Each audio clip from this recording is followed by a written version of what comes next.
ګجرات لوبډلې د راشد خان لخوا لاسلیک شوی بیټ ډالۍ ته وړاندې کړه.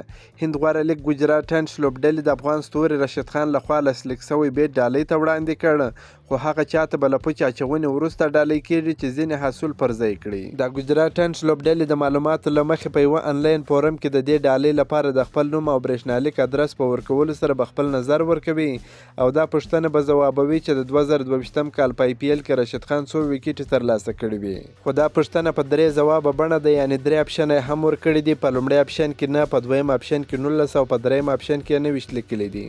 د اتو تنو هغه ترمنځ چې تر نورو لومړی خپل نظر ورکړی وي پچ اچونه کیږي او ګټونکي ته دغه بیټ ډالۍ کیږي. که چیرې ګټونکی په هند کې وي نو د ګجرات په کورني لوبغالي ناریندرا مودي احمد آباد لوبغالي کې به په ځانګړو مراسمو کې بیټ ډالۍ کوي، او که د نړۍ په نورو برخو کې یاست نو بیا په 8 ورځو کې دا ډالۍ درستوي. دا یادولو وړ ده چې دا نظر پوښتنه د اپریل پر 3مه نیټه پیل شوې ده چې د اپریل تر 15مې نیټې ورته خپل نظرونه ورکولی شي او د اپریل پر 14مه د غرمې پر 12 بجې به ګټونکی کس اعلان شي.